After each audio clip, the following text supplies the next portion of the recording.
Prior to the season, I definitely bought into the hype a bit and felt the Milwaukee Bucks were going to be a better team than they've shown in this early portion of the season. But this Boston Celtics team is doing things that no other NBA team is doing, and today I want to talk about why, if they can just remain healthy, this Celtics team might not only be the favorites to win the East, but the NBA title as well.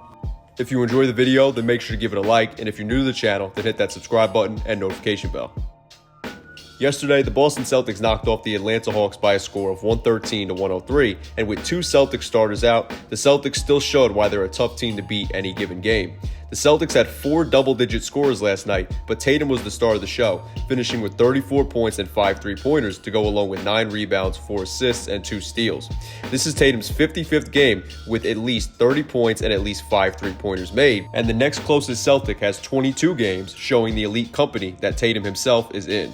Overall, this was a very nice bounce-back win for the Celtics, as despite getting a very important statement win over the Bucks this past Wednesday, the Celtics are 2-2 over their last 4 games. So it's nice to see that they're not slipping up without Porzingis and Holiday, as Porzingis will miss at least a week with a calf injury, and Holiday has been dealing with an ankle injury that you'd assume is day-to-day, as he was a late scratch on the injury report yesterday after being questionable. So hopefully the Celtics can get both of those guys back soon enough.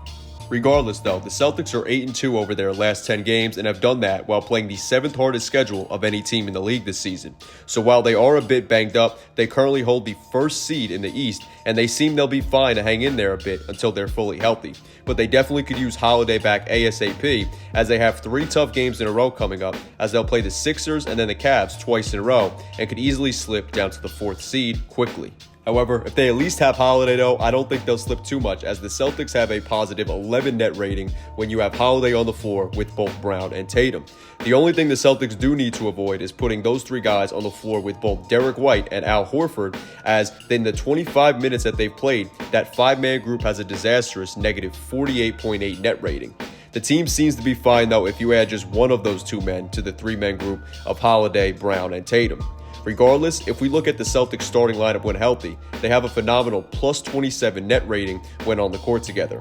And if we go even further, when looking at the most efficient lineups per game in the league this season, all of these lineups have played in limited minutes or 1 to 3 games together.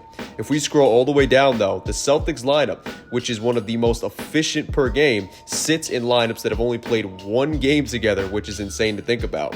However, if we compare the Celtics lineup to the Bucks starting lineup, the Celtics have a near 20-point gap in terms of efficiency over the Bucks. So the Bucks have a much less efficient starting lineup while also playing the 3rd easiest schedule of any team in the league this season. So unless the Bucks make some trades or they just drastically improve as a team before the playoffs come, I think the Celtics will be fine when facing them. Let's compare to a few more teams in the East though, and first we'll start with the Sixers. If we look at the current Sixers starting lineup of Embiid, Batum, Harris, Melton, and Maxey, that lineup is actually pretty solid, as they have a positive 21.1 net rating, which of course is not too far off the Celtics plus 27 net rating. However, the Sixers have played an easier schedule than the Celtics, and ultimately that lineup won't be the Sixers starting lineup come playoff time, as Kelly Oubre is currently rehabbing after being hit by a car in the 2nd week of November. But that lineup with Oubre in it is extremely inefficient. However, surprisingly enough, that lineup with Oubre did beat the Celtics on November 8th, before the Celtics with Sam Hauser and Al Horford replacing Jaylen Brown and Kristaps Porzingis beat the Sixers 7 days later.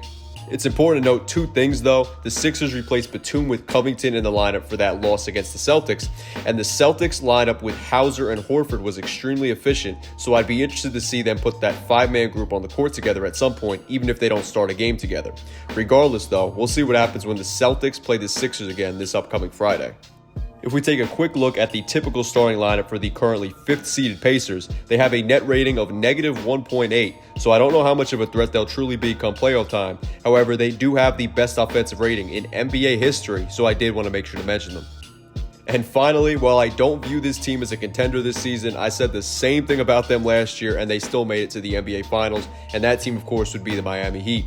The Heat are currently without Tyler Hero, but this current Heat lineup without him has a positive 18.7 net rating. So yes, while nice, still not better than the Celtics lineup when healthy. The Heat lineups with Hero replacing Robinson and/or Love replacing Highsmith still aren't better than the Celtics starting five when healthy either. So the one team that stopped the Celtics from reaching the NBA Finals in both 2020 and 2023 doesn't seem like they'll be stopping them this season.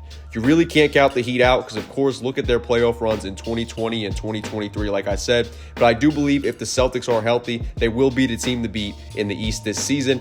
And with a huge road trip coming up next month where they'll play the Warriors, Kings, Clippers, and Lakers all within a 6-day span, I think that'll be their realest test just to see how legit they are. All they got to do is just hope they're fully healthy for those 4 straight matchups and, of course, fully healthy come playoff time. Anyway, let me know in the comments what you guys think about this Celtics team, any players, or any topics I talked about today. And of course, if you enjoyed the video, then make sure to give it a like and subscribe if you're new to the channel. I'm SCJ, and I am out. Peace.